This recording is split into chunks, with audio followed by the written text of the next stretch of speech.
through the game in that choke point, everything still looked pretty good for them. Yeah, I think that you still need to lock. I just really like Zeri Na. Like, just pick Zeri Na, and then you're very happy. Instead, the Rise is going to come through. Priority picked here for Vikla. Yeah, and you know what? They're just not going to pick Zeri this game. Wow. Okay, Rise, so they're giving away Yuumi Zeri. Okay, well, this is a preemptive counter to the Gnar, potentially. Now, Rise and the Renekton into a potential Gnar is very strong. Okay, taking the Lulu here early just feels like they want a little bit more information here from T1, whether it's going to be the Gnar or not, and whether it's going to be the Zeri or not.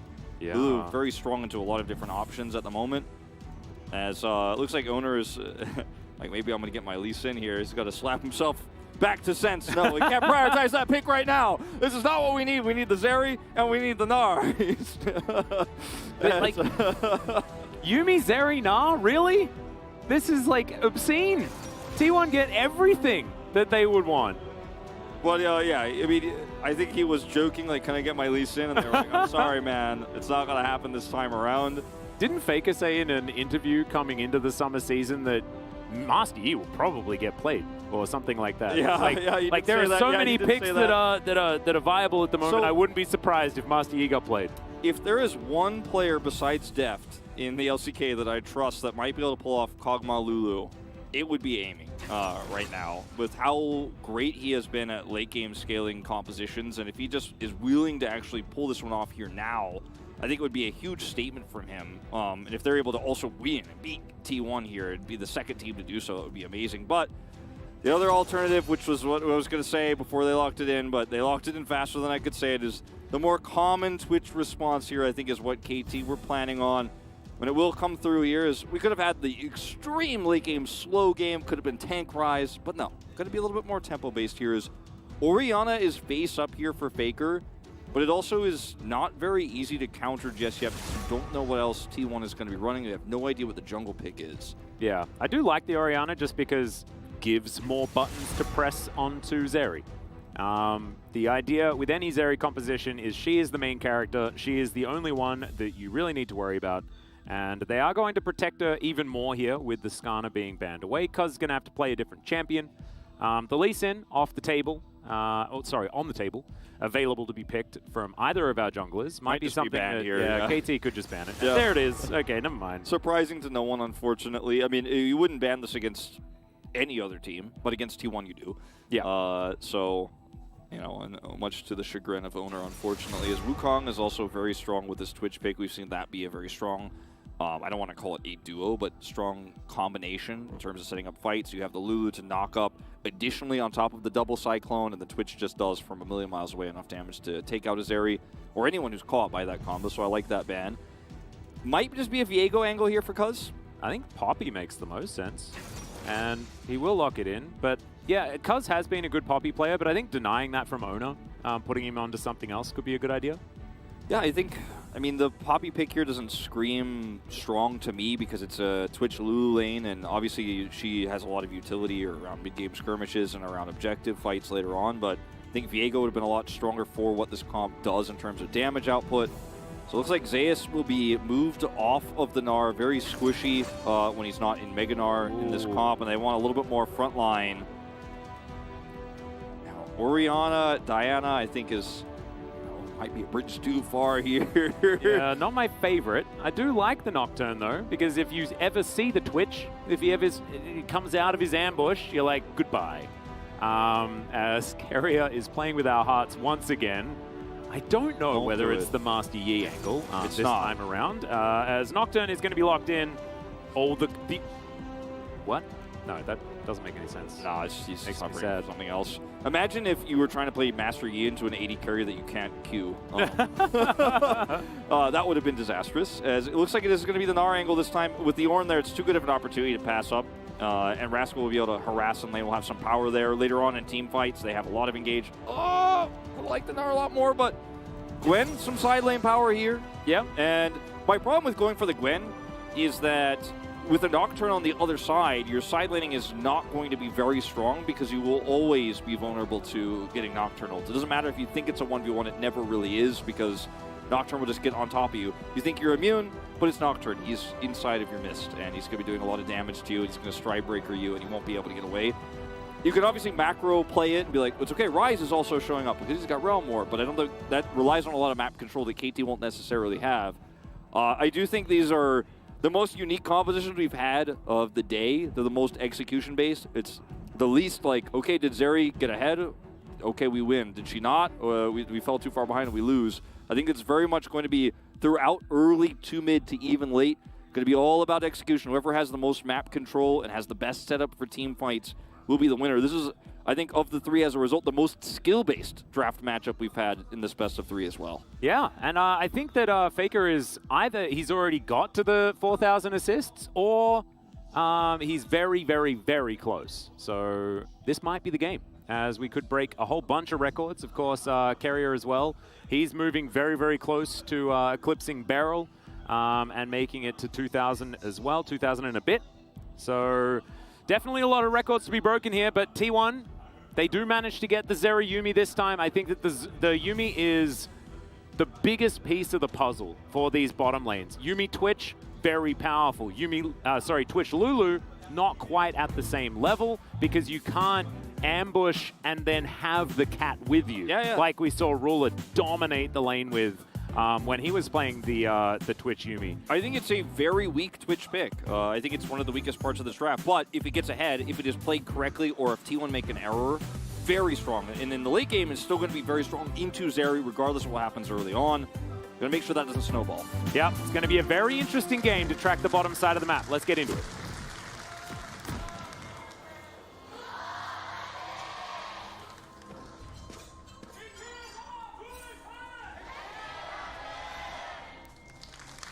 All right, KT fans, you can hear, feeling very, very optimistic, as they did manage to pick up the game number 2. But T1, very, very good at winning game 3. Wolf, they've been excellent at it. It was against Condom Freaks, the only time where game 3 was not claimed by them. As we do have confirmation, Faker has 6 assists left to make it to 4,000, and then he'll just be a hair behind Gorilla and his largest assist record in the LCK. Yeah, I didn't hear any Joe Marsh drums just yet in the middle of a game, so I thought, you know, he probably hasn't hit it yet, because I know Joe Marsh is going to be, he's going to be That's playing true. the drums, you know? Yeah. So we will keep track of that. Few yordles on the KT composition as well. We saw that in the zoom in there as the Poppy and the Lulu. Always a fun and strong combination. Will be unsealed here for both the Ornn and the Rise. This is how you lose games at level 1, but I don't think they will make the mistake. Nope. We have seen a lot of teams actually do this against Ruler. Yeah. As aiming does come over and get some venom onto Gumayusi here. Avoids the Q quite nicely, as we could see. But let's see how Gumayusi Carrier are going to be able to navigate this one. Yeah, press the attack here for aiming, and we'll definitely go for the Blade of the Ruin King early on to sap away some of that movement and try to snowball, this game in early to mid before we get to those later team fights. As Owner has played the Nocturne once. It was a win, but it was not about him. It was a game that I think they would have won with almost any jungle. But I think this time, it's a more critical part of their composition, especially with the Orianna here. Yeah, definitely some ball delivery options here in a lot of different ways. As you can see, aiming, spamming that Q over and over, just ambushing as much as he can. Wants that attack speed steroid, but also just wants to keep the T1 bottom lane on their toes. Check in on the top side here as we have Rascal just snipping away at Zeus. And there we go. That's about as much top lane as we need to observe for the beginning of this game. Yeah, you can just look at the numbers of the CS and where they are on the minimap, and that's where all your questions will be answered. Meanwhile, down here, it's a lot more subtle. Like, this is the matchup that we're focusing on because it is so feast or famine. If someone gets ahead, All right, Viklet has taken a bit of damage, but they get the flash out of Faker immediately. The flash to follow, and that is going to be the KT first blood. They trade 2 flashes for it, but they'll take that for the extra money. Absolutely. That was a fantastic play there from Cuz and Vikla, a duo that very rarely work together like this in the early game, because Vikla has been so poor in the laning phase, especially in matchups like this, which are very much skill-based and can go either way. that you just don't see opportunities because it's like, sorry, man, I mean, you're supposed to win this one, but you're not, so I guess I'll just pass by. Maybe I'll get a flash, worst case scenario, but in this case, they just set it up. Yeah, double flash is required there as Vikla goes forward, looks for the root. They have the follow-up charge there from the Poppy from so far away that Faker just could not predict this. They had control ward vision set up in the river, as well as a deep ward there to know that owner wasn't nearby, so that's a lot of money going into Vikla's pocket as well. They had to do Faker dirty like this. Well, I mean, Faker deciding to play the Orianna into this matchup, we've seen it so many times. We've seen it work out for like a lot of different players in different directions, right? You think of Chovy, you think of the Orianna angle, but I'll have to hold that thought as Zeus is taking a lot of damage. Owner in exactly the right position as the snips are going to come through. The fear comes down though, and Rascal is able to move himself out of the way. Owner getting distracted by a couple of different targets as Rascal somehow survives. Just at the very end of it all. Wow, beautifully played there from Rascal. I thought he was dead for sure, but he turns around there onto Owner after Cuz buys a little bit of extra time there for the Q cooldown to come back up. They both walk out alive. Yeah, this will relieve a lot of pressure, of course, here for Zeus, so still feels like a pretty nice win for him, but he's flashless now as well. Rascal teleports back in here, will lose very little CS. Yeah, does have that, you know, teleport down now, so if there's a return play, no ghost, no teleport, but we're going to check this play out one more time. Into the charge here, flash for that extra damage, then the slow comes through, and it's a flash follow for the last part of the combo, though he barely has enough mana to do it, but he pulls it off. Yep, Orianna no flash called at the end, and now for the topside play, is this, like, Cuz is just really happy that Hex flashes back. Yeah, he really is. Cuz is just such an early game jungle player. As Zeus goes down very low, then Cuz comes over here, tries to distract Owner for just long enough. As Owner, I think if he targets Rascal here faster, probably does end up getting the kill, but I think he wanted both, got greedy, and then the Q comes back up, the lifesteal comes through, and they both walk out alive. So still a pretty nice advantage here for KT in this early game for the Rise. That is really where we're at. Yep. Nothing else really significant in terms of advantages. The Twitch struggling in this early part of the lane, as is expected. Yeah, he's going to be able to even out the farm just a little bit, but with this cannon here, it's going to eat a lot of the damage from these minions, and it should be that Gumayusi can get pretty close. No, isn't going to be able to get the experience or the gold from the cannon, but the rest of the minions should go over his way. So like you say, going to be able to hold on to a decent CS lead as Owner now in the area. Paranoia not available yet. Pretty close to that level 6 though. Yeah, he is very close, as you can see the experience shown there, but Zeus is left on his own. Yeah, no flash available. He is real dead. The Ornhorn comes through, but it's just going to run by. And so that is a free one. Yeah, this will be a free Drake, of course, for T1, but I think the significance of a solo elemental Drake versus Rascal getting free plates here top side is way in favor of KT right now, and I think we'll get a little bit of extra farm here, but this is a huge win, and I'm loving to see Cuz when he's in his empowered state where he's unchained and unleashed, and he is just going to actually gank all game long. Like, yeah, he falls 12 CS behind at this moment in time, but it's at the expense of Rascal, you know, and finally, KT are really playing around different win conditions on the map that just, okay, is aiming ahead, is he winning? Because he's just going to naturally become stronger as Twitch, as long as Guma doesn't get too far ahead here. So, yeah, really liking this early game a lot for KT, and it's all in the back of Cuz, something we very rarely say this season. Yeah, and I think when we do say that it's on the back of Cuz, it's often when it's his Poppy, right? Like, his Poppy just sometimes has ridiculous games. It's like him and Pyoshik.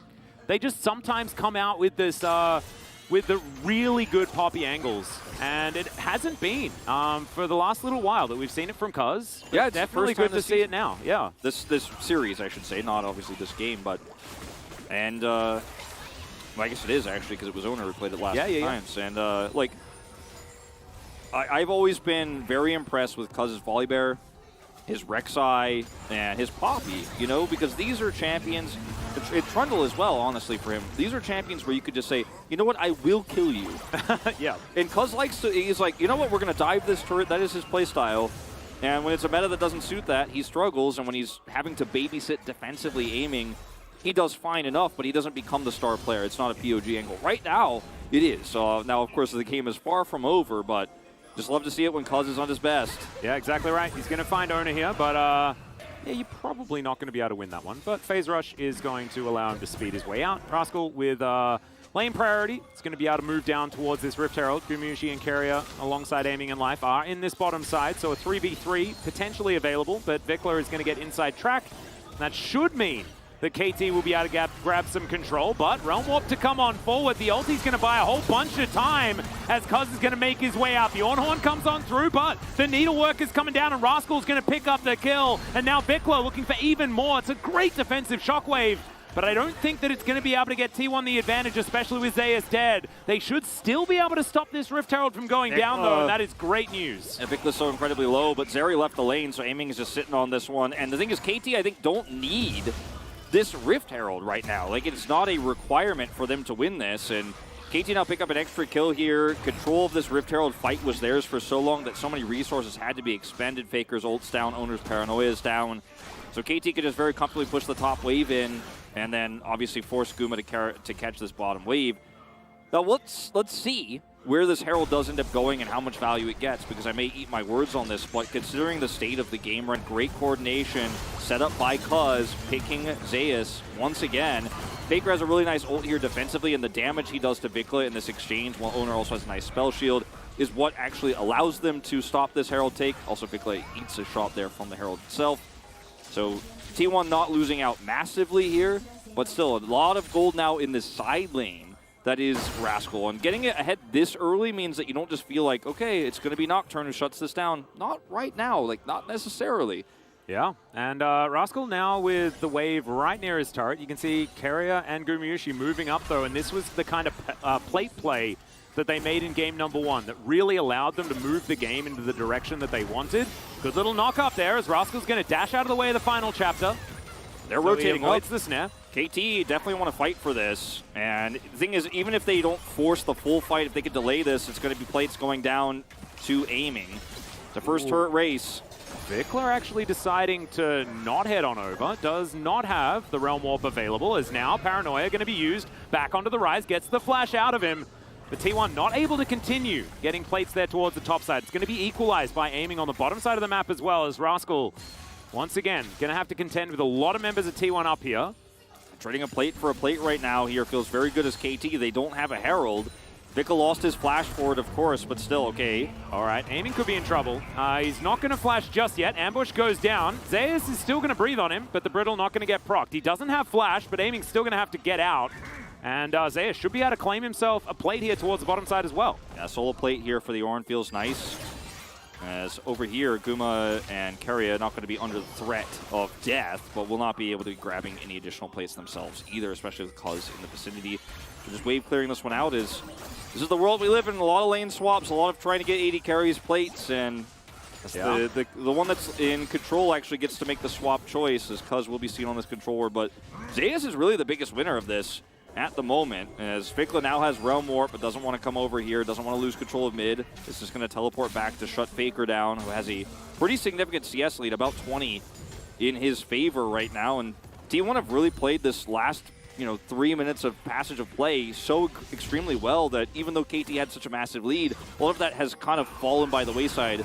Yeah, well, Gumayusi now in a bit of trouble here as the Needlework was coming through. Here's the Realm Warp as well. As now Vickler looks for it, finds the Q very nicely, and the ult's going to do absolutely nothing. Vickler just secures it. Gumayusi underneath his turret, and the assist gold actually going over to Aiming as well, as he'd ulted off to the side. Really nicely played. Should be some extra plates for him, and knows that T1 have to respond big here, dropping the Herald down in mid. Rascal's going to come over here, try to poke its eye out. But it will still connect here, but not a lot of gold being given to the 80 carry of Gumayusi, still in the death chamber. Yeah, and Zeus has really been allowed to come back into this game. You can see Aiming up here getting plates, but the same thing has been happening for this Ornn on the bottom side. So he's got 3, and that is why T1 are pretty close in gold. You know, it's 1.5k, something like that.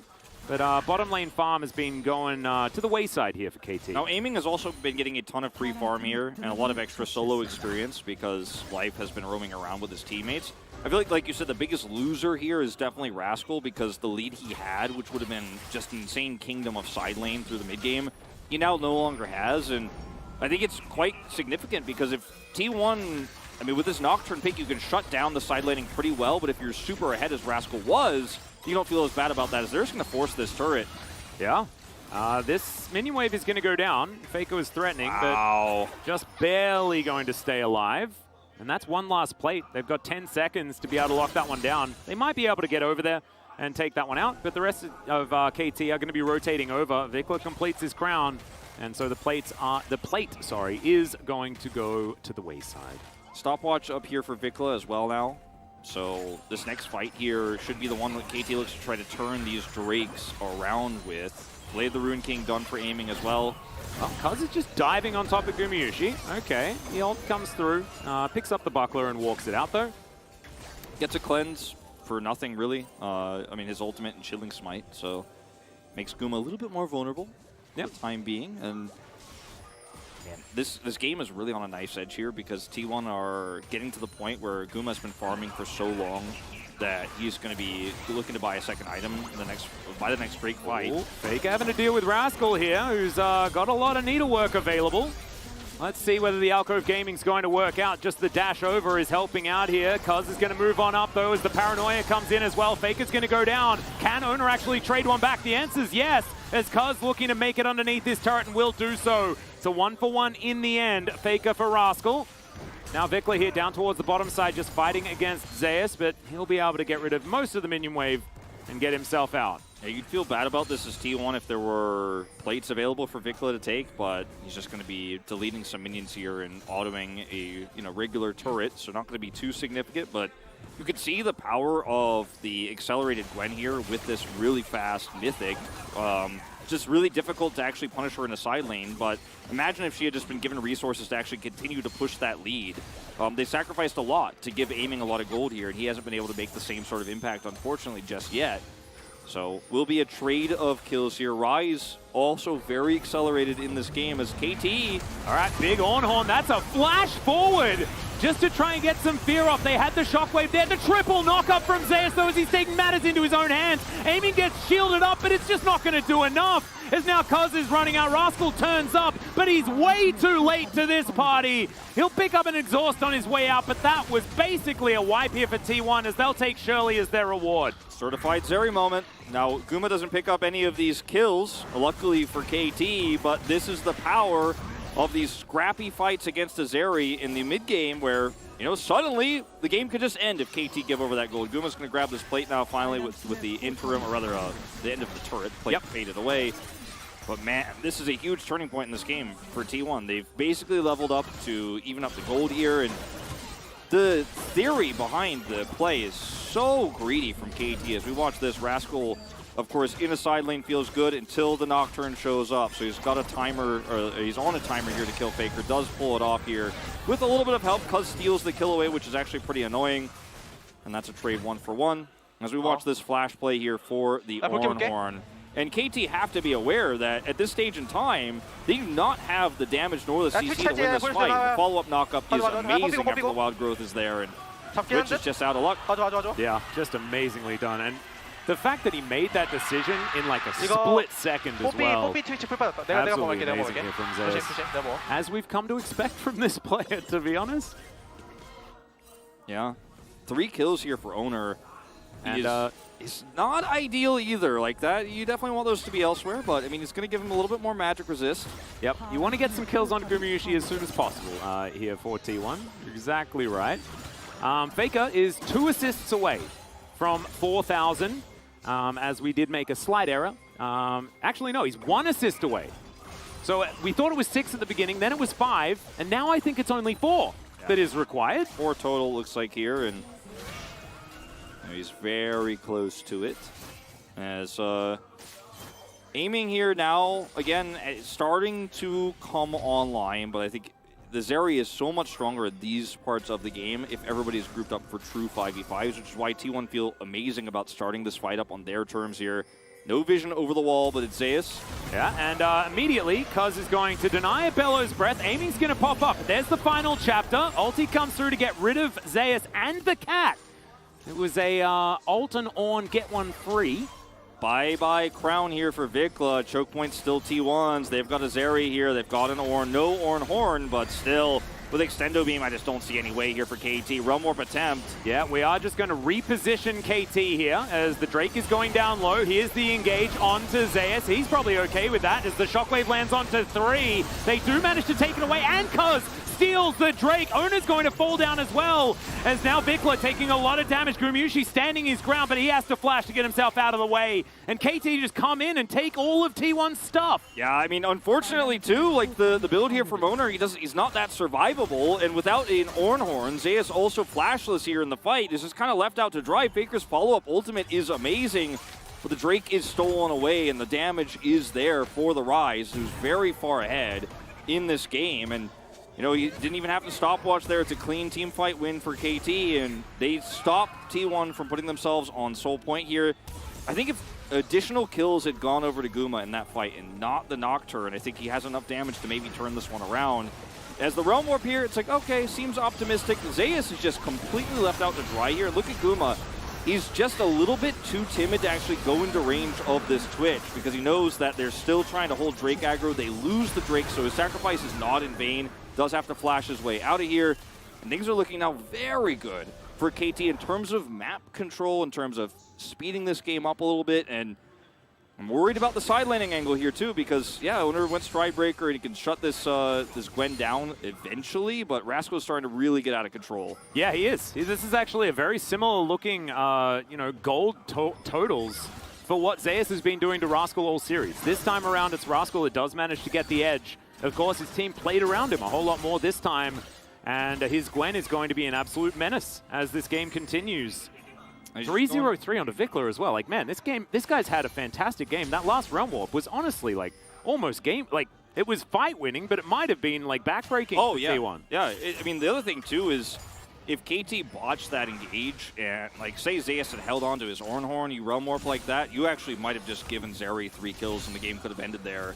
As well. So it was a really high-risk play from KT, but they kept track of the ultimates really well. They knew that T1 needed to force that Soul Point, and Runins is done for aiming now. That's a huge spike for this Twitch in terms of straight-up 5v5 team fighting. I was talking about before, Zeri was definitely the stronger AD carry in a true, you know, fair 5v5 fight, let's say.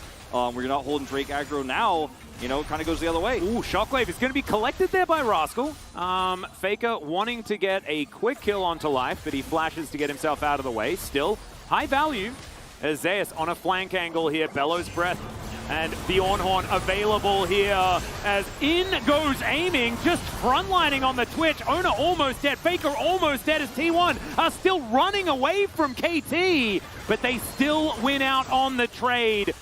As far as the kill, but the health bar is definitely low on T1's side. Yeah, they grab a kill, but they lose the fight, which in the long term means that they win because they get the extra gold there. It's unfortunate again an assist for Guma and not a kill, but so close to basically getting a double there was aiming, and if he actually is able to land that, I mean it's super close here. Then this is a completely different story, and I think the lack of vision here on the Ornn was really what actually ended up being a disaster here for KT. If they know Zeus is there, they just turn on him and kill him, and there is nothing T1 could do. But that control ward that T1 have in the brush that Zeus stands on is massive value, because he is able to turn this into a kill. They end up winning that defensive trade of like kills, I guess, because like they lost the team fight in terms of health bars, but luckily for KT, there's no objective for T1 to take to further this lead after that death of aiming. Oh no, manages to go back. T1 secure vision around the Baron. It's been alive for 2.5 minutes, and we know that both of these teams definitely very keen to fight around a Baron. As I still just feel like we haven't quite had that fight that tells us who's going to be able to take this. I think so much is on Zeus's shoulders with the ultimate, as Faker only needs one more assist in order to get that 4,000. We'll see whether that's going to be in a game-winning fight here. Some of the AP ratios that were changed for Gwen make her go for the death cap a little bit earlier, so that's why you see this build here for Rascal. Even though it's not going to help him in the side lane, we don't see as much on this patch of the Dasher's Tooth. But, you know, Void Staff, I think, would have been another really strong choice considering the double force of nature that's going to really hurt his damage. Not only in the side lane, but in these straight-up 5v5 team fights, where you can see he's now just chunked out by Faker here, who's got a ton of damage to this Luden's build. Yeah. And so suddenly it feels like Rascal no longer really a big threat here, neither in side lane nor in team fights here, as T1 have a 2.5 item Zeri, and always got to keep track of Faker's ult, Zeus' ult, these two tools that can just straight up win T1 a team fight, regardless of Zeri. Could be any AD carry if those go off. So KT have to play so respectfully. And they have, I don't think, any vision on Baron here, but they just know that the T1 aren't doing, at least have the, okay, I'm wrong, they do have one ward in the pit there. Yeah, in the back of the pit. I don't know whether that's shut off by the control ward or not, but KT still feel very happy to take down the Drake, and T1 not too worried about a second Ocean Drake at this point in time. It's going to be the next patch where we're kind of feeling better about it. But right now, Ocean Soul, not exactly the highest priority. I feel like T1, you know, it's a really cool recall animation here. I feel like T1 might have actually been able to threaten a Baron there and force a poor team fight there for KT ROLSTER, but think better of it. Decide not to. Zeri, 2.5 items, not 3. Not in a place where she's really going to be a heavy hitter unless all of the engage goes well. So would have been fairly risky, especially without vision of where KT was. And 3 items for both of these AD carries is going to be an absolutely huge spike. It means that when aiming, just decides to open up on T1. Maybe he gets 2 kills, right? With that initial burst of the spray and pray. But he goes back, just gets a pickaxe. And it looks like it might be Infinity Edge third. I really do like Gale Force third on Twitch, just because I think that Mythics are kind of valuable. Yeah, also like the extra execute damage when you're trying to assassinate either the Orianna or the Zeri here. Like, closing the distance on them is massive, but also, you know, sometimes the execute there could just be so valuable. I love the Warmogs here for Cuz, because he's going to be trying to eat a lot of that early damage, then retreat in neutral fights, and then just heal back up and then come back in. Like, if he can eat Faker's ult, that is a massive opportunity to really swing the tides of battle if KT can weather the storm while he heals back up. Easier said than done, of course. Yeah, Rascal actually dashing over. This could be dangerous positioning as Faker and Zeus trying to fight this one out. Steadfast Presence is in there, and Cuz gonna have to put that Warmogs to work here, and should be able to do so as KT lose control of the mid lane. They do still have a lot of wards in the Baron pit though. And as we continue the K-Ram, it's feeling like T1 are starting to get into the groove, find some of these angles. As Cuz is just going to get back to full health, and him and Rascal are going to start off this Baron. KT starts this off, Realm Warp. Classic Realm Warp. Okay, they're seen though. Yeah, everyone is known. Half the health bar on this Baron as Owner is in the area. It's going to be a flip if they do decide to go for it, and KT not feeling happy about that situation, as T1 are going to say thanks for the leash as they pick up the Baron. Cuz has flash. Got to be so careful about this. He's got ult as well. Yeah, all information going to be available. T1 can cause a ruckus though. They can try and deny as they do just back away. Both teams had a bit of a go with the Baron, and both teams decide that it's not worth the risk. This game is so incredibly close that just one team wipe probably gives you enough control of the game if you get Baron with it too, that you just walk down, take inhibitors out, and map control is yours for the rest of the game. If not, just the game ends there. Because you're starting to get to the point where everybody is well and truly fed and online. So I like the decision of both teams to not just 50-50 this game and walk away. And we will go back to the lull state, which I know is very boring to watch. But at least if you're a fan of one of these two teams, you know it won't just be a coin flip that decides it all. As Rascal is actually in a lot of trouble. He is going to be immune though, as Gwens generally are. They get the ult out of Owner as well with this. Yeah, actually. I think that's actually a pretty amazing trade for Rascal. It's just like, all right, I mean, you guys really wanted to get me, but you certainly will not. Might give a little bit of a window to KT. Yeah, it's not going to be the ult that decides, like, KT, you're like, all right, cool, Nocturne ult's down, we can fight this. But this is pretty significant. Yep. Did you see, by the way, Gumayusi just completed his Infinity Edge. Yeah. Absolutely huge. They do not know where Cuz is. Yeah, well, Faker does, as he's just going to sprint out of there. Steadfast Presence and Phase Rush, pretty decent combo as far as running fast is concerned. Having a ward in that pit is really massive here for KT. The Drake, Drake and Baron pits, they had a lot of vision of her in this neutral fight here as the Drake is about to spawn. They don't want to lose a trade. Cuz heroically charges on top of Gumayusi. He's not going to be able to dash his way out because of the Steadfast Presence, but he is able to flash, does get himself to relative safety. Now Faker flashing forward, running forward, actually finds the shockwave, gets a flash out of life, and Cuz is able to walk it out. As we are going to see some buttons, but not so much anything deciding here unless you count an inner turret going down for Rascal. Yeah, that death cap really doing some extra value in terms of the autos here. As Rascal has a flank angle he can come on here with his ultimate with aiming, of course. The biggest ultimate down is his. KT ROLSTER looking to try to collapse on this. Yep, they have a lot of vision available, but this Baron has not a lot of health bar as the paranoia does come through. Now KT going to try and coordinate the Baron that's going to go down, but can T1 win the team fight as Rascal going down very, very low? Cuz just knocks into a wall and isn't going to be able to do too much more. He is likely to fall down as Gumayusi gets his first kill of the game. Faker gets the 4,000 assists. And T1 take a Baron and win a fight. That should be them taking control of the inside of KT's base as well. Life. Oh, he's going to get knocked up. That is shiphtur for T1, given the particular skin choice there of the Lulu. It was so massive when aiming ulted in that last skirmish in mid, and Guma didn't. So he gets to take away the Twitch ultimate going into a big critical fight while still maintaining his. And that's a Zeri who, you know, has an Infinity Edge, like you said, hit it right then and there. Now has been given the upgraded Immortal Shield Bow too. That's going to be Soul Point going over to T1, and they have full control over this map. This might have just been the backbreaking moment here for KT, because yes, they have this strong side laning Gwen, but they won't be able to use it safely anymore once Owner's ult is back up, which is, you know, going to be very soon here. And I think he was trying to hope for a siege of this turret. Well, Zeus is going to turn up. Aiming completed Kraken Slayer, so it wasn't the Infinity Edge like I inferred it could be. So instead, he's going to complete the Mythic. Not exactly going to give him the extra survivability of a Gale Force, but does give him a lot more damage. As we have a look at this fight one more time. Yeah, this is just, unfortunately, for KT ROLSTER. They're not in the vicinity to actually do the damage. Look at how much Guma does in the neutral before KT even consider engaging. And by the time they do, it's like, oh, well, guess what? Hits a Zeri, you guys are all low on health, Twitch has no ult. Like, aiming did literally less than 0 damage in this fight. He just doesn't have his ult, can't be close enough to T1 on a turn, or he will just be obliterated. Yeah. Doesn't have the same speed or mobility that a Zeri does.